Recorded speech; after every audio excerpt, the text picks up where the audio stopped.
The void between galaxies is not truly empty. It is a graveyard of forgotten light, a desolate plain where the last whispers of stars go to die. Here in the crushing silent dark beyond the reach of any spiral arm, the Terran armada waited. For 4,000 standard cycles, they had waited. Their ships, carved from the cores of dead planets, were like jagged mountains of obsidian and cold iron, suspended in the absolute zero. They were the harvesters.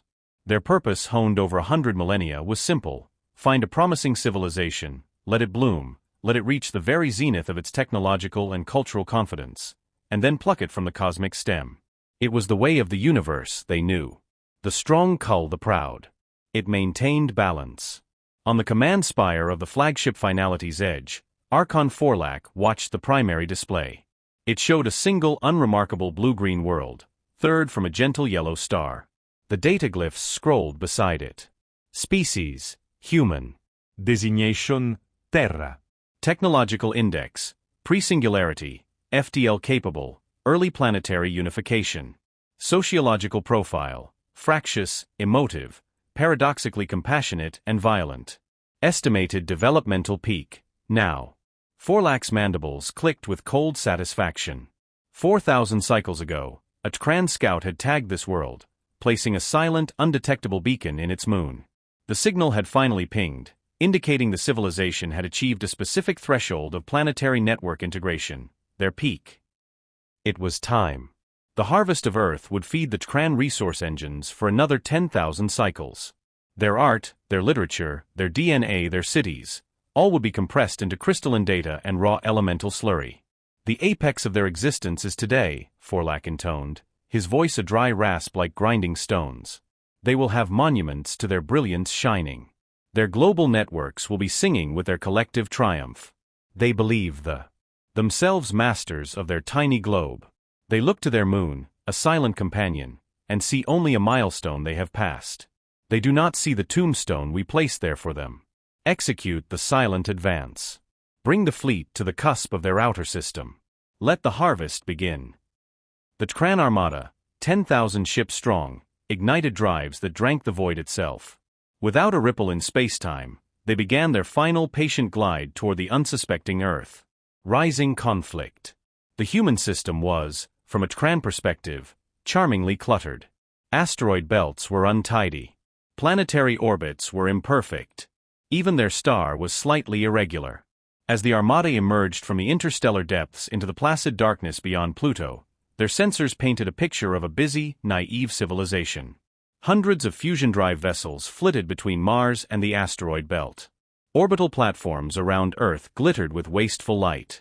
The radio spectrum was a cacophony of entertainment, trade, and petty political squabbling. No unified defensive grid, reported tactician Grell, scanning the data. Their orbital infrastructure is purely commercial and habitation-based. Point defense systems are primitive, designed for asteroid debris. Their military vessels are few, and their weapon signatures are chemical propulsion projectiles and crude lasers. They possess nothing that can penetrate our kinetic shielding. It is almost pitiable. Forlac felt not pity, but a profound sense of ordained purpose. This was how it had been with the glittering cities of the Ceruleans, with the star-chanting choirs of the Aeldari. Pride before the fall. They are ripe, he said. Initiate protocol first silence. Disable their global communications. Scramble their power grids. Let the fear set in before they even know we are here. A wave of focused entropy was unleashed. Across Earth, lights died. Screens went black. The hum of civilization stuttered and ceased. In the sudden, planet-wide darkness, panic would be blooming. The Terran listened, their sensors tuned to the electromagnetic screams of a world going dark. But the screams did not come. Instead, there was silence.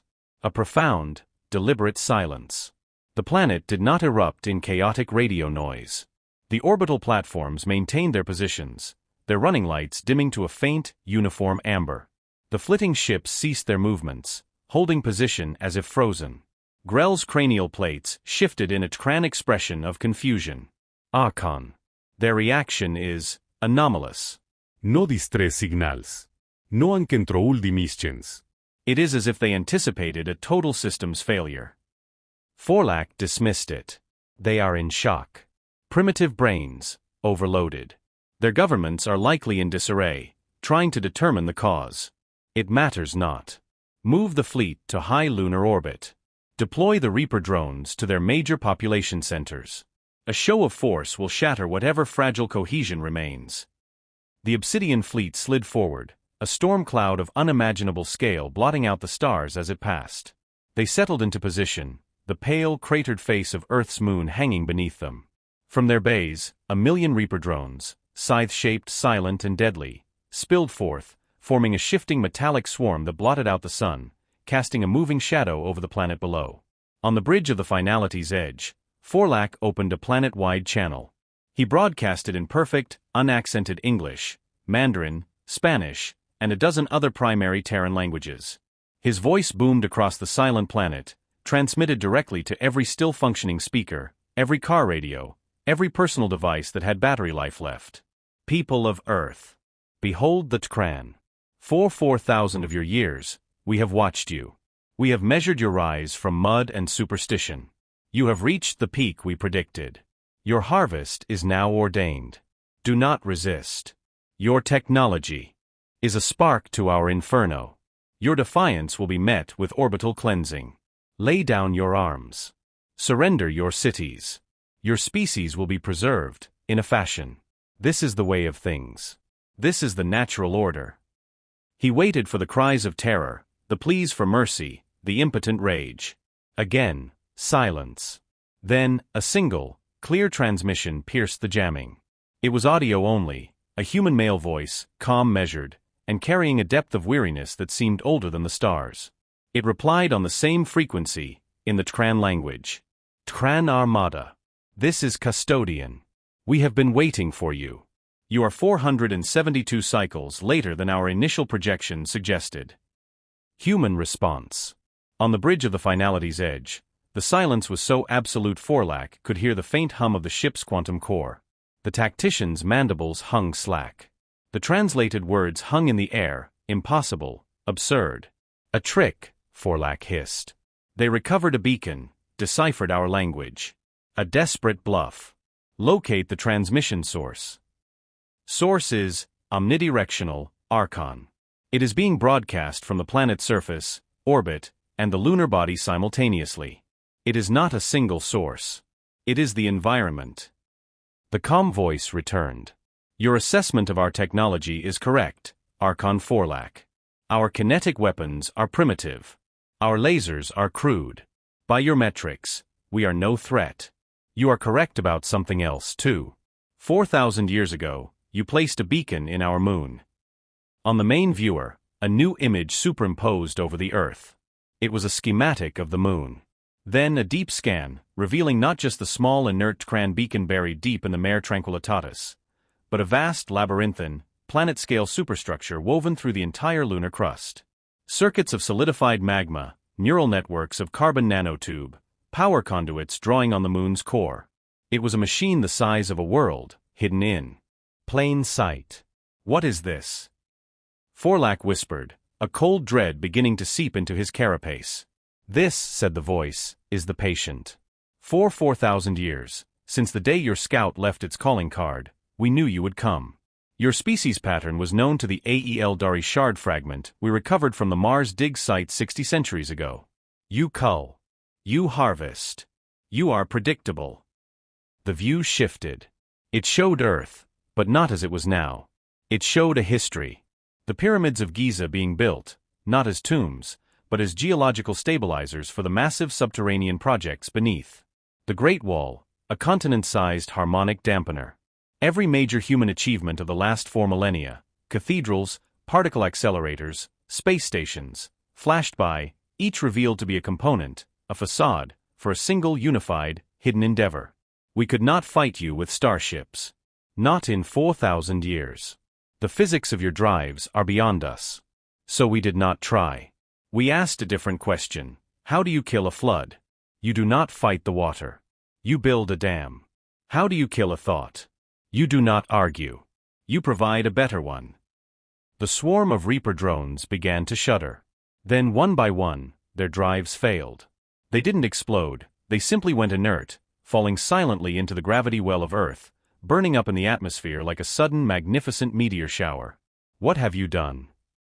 Forlac roared, his composure shattering. We built a cage, the voice said, and now, for the first time, a note of immense, timeless sorrow entered its tone. A cage of thought. Of memory. We weaponized our history, Archon. Every war, every peace, every act of love and hatred, every symphony, every scream. We encoded it. We turned 4,000 years of human experience, the very peak you were so eager to harvest, into a resonant psychic weapon. A mimetic plague. You came to harvest our data. We are giving it to you. All of it. Unfiltered. On the bridge, the main viewer flickered. The image of Earth dissolved, replaced by a rushing, overwhelming torrent of data. It wasn't just visual or auditory. It was experiential. The Terran, a species of cold, relentless logic, were suddenly inundated. A Terran sensor officer shrieked, clutching his head. I feel a burning. My brood sibling is gone. I am grieving. He was experiencing the loss of a human soldier in a long-forgotten war. The helmsman staggered. Such irrational joy. The light, the color. What is this? He was feeling the unabashed euphoria of a human child seeing its first rainbow. Forlac himself was assaulted. He felt the searing pride of a craftsman perfecting his art. The bone-deep love of a parent for a child. The world-shattering despair of famine. The fiery, illogical hope that springs up in the darkest ruin. The insane courage of a single person standing before a tank. The collective triumph of a species healing its own planet.